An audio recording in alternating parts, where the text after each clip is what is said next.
Habakkuk 2 and 15. Woe unto him that giveth his neighbor drink, that putteth thy bottle to him, and maketh him drunken also, thou mayest look on their nakedness. I'm going to give all praise, glory, and honor to Yahweh Shem Yahushai, double honor to the apostles and the elders of the great millstone, till I can cross the globe, pushing the word of truth in the city, want to say Shalom. You know, it says, woe unto them. It says, that means destruction. All right, and that him they're talking about is Esau Edom, all right, who has ruled the world in anger, ruled the world in fierceness, ruled the world with murder. He has invaded many, many lands, took many, many resources, and murdered many, many people in the name of democracy, in the name of Jesus, all right, in the name of America, all right, to oppress a man of heritage, to take over the resources of those lands, okay, just so he can exploit their fields, you know, whether it be gold, oil, drugs, fruit, okay. Thou art filled with shame for glory. Drink thou also, and thy foreskin be uncovered. The cup of the Lord's right hand shall be turned unto thee, and shameful spewing shall be on thy glory. All right, you are being filled with shame right now. All right, you having your military speaking out in these hearings. All right, you have these military saying that they're not following directions or the orders of the higher ups. All right, not wanting to fight for a war that's been forced upon them. Okay, you have the Iranian government and their allies speaking against America. All right, they're going to send missiles and fight America to the bitter end, man. All right, and these are the nations who you had deemed to be worthless, who deemed to be farmers and deemed to be terrorists. All right, but these same people who you have oppressed, slaughtered, and murdered, all right, are coming back to show you that they're just as strong as you.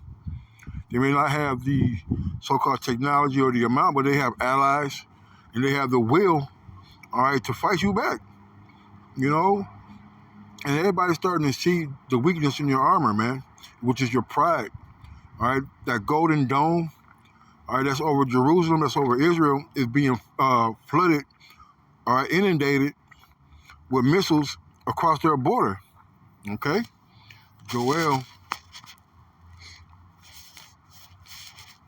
Joel 3 and 2 says, I will also gather all nations and will bring them down into the valley of Jehoshaphat and will plead with my people and will plead with them there for my people and for my heritage Israel, whom they have scattered among the nations and part of my land.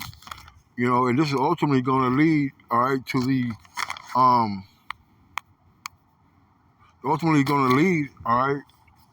right, into the land of Israel, all right? It's going to be invaded by all these troops, these foreign troops, all right? Toward the Lord, they're going to be gathering these nations, man.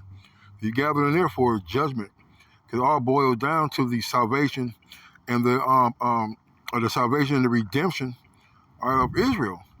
All right, you have these other nations, all right, just like we had in Vietnam, telling you that this is not a black man's war.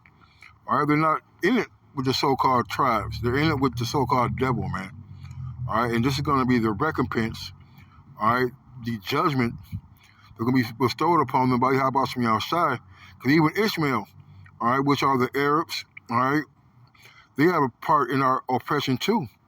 All right, they have gotten part of our spoils. This is Zephaniah 3 and 8. I'll make this short because I don't have that much space. It says, therefore wait upon me, saith the Lord, until the day that I rise up to the prey. For my determination is to gather the nations, that I may assemble the kingdoms, to pour upon them mine indignation, even all my fierce anger, for all the earth shall be devoured with the fire of my jealousy. All right, so really, you know, this is not our fight. Why? Because the Lord is going to fight for us. No sultan, no president, no king, no diplomat, no foreign army is going to be fighting on our behalf. It's going to be Yahweh Shem Yahushai who is mustering the host of the battle.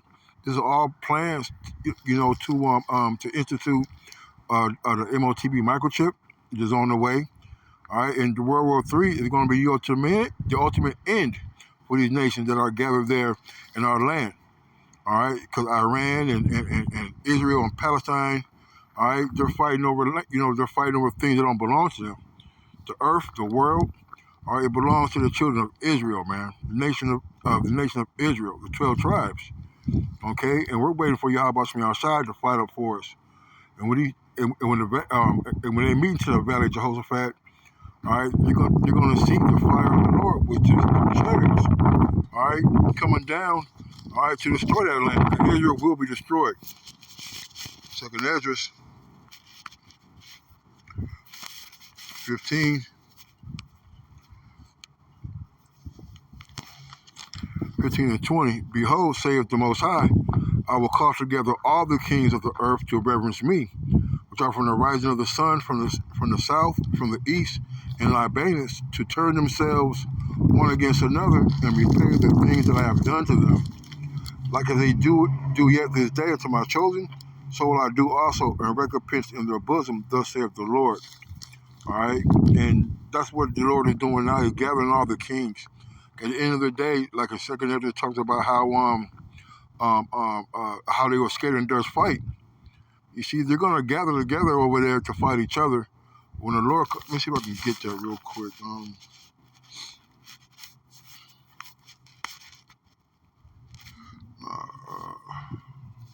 So I can get that real quick.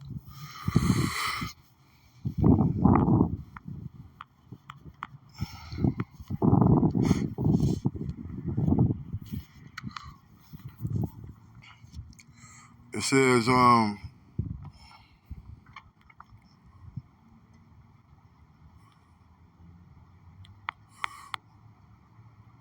want to see something further at the bottom. Right.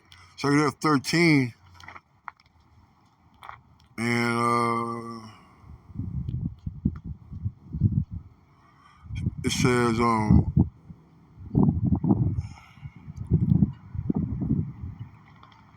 let me start at 8. It says, and after this I beheld, and lo, all they which were gathered together to subdue him were sore afraid, and yet durst fight. See, all these people that are gathered are going to be the same ones gathered, who are the same ones gathering now, all right, to fight against Israel and against America. But they're going to be gathered together to subdue who? To subdue Yahweh Shemi Shai. Why? Because they see those chariots. And lo, as he saw the violence of the multitude that came, he neither lifted up his hand, nor held sword, nor any instrument. But only I saw that he sent out of his mouth as had been a blast of fire, and out of his lips a flaming breath, and out of his tongue he cast out sparks. And they were all mixed together, the blast of fire, the flaming breath, and the great tempest, and fell with violence upon the multitude which was prepared to fight, and burned them up every one, so that upon of a sudden of an innumerable multitude nothing was to be perceived, but only dust and smell of smoke. When I saw this, I was sore afraid. All right, this is what this is prophesying about is the valley of Jehoshaphat. All right, because I did a couple, a little research. All right, and he talked about that Libanus, talking about Lebanon. All right, Lebanon is right next close to Jerusalem. All right, and Iran is only an hour drive or a day's drive to Lebanon. All right, which is all our land. Lebanon, Israel, Palestine, that's our land. Okay, and they're fighting over something that's not going to belong to them. But this is going to be we're going to see the wrath of the Lord. Are we going to see how those chariots come? All right, and there's going to be none remaining out of the house of Esau. Because not only is Israel going to get destroyed, so is America. All right, there's going to be a war on American soil. The draft is coming, so be prepared. All right, or Rodent daughter of Babylon. All right, how suddenly is she have fallen, man?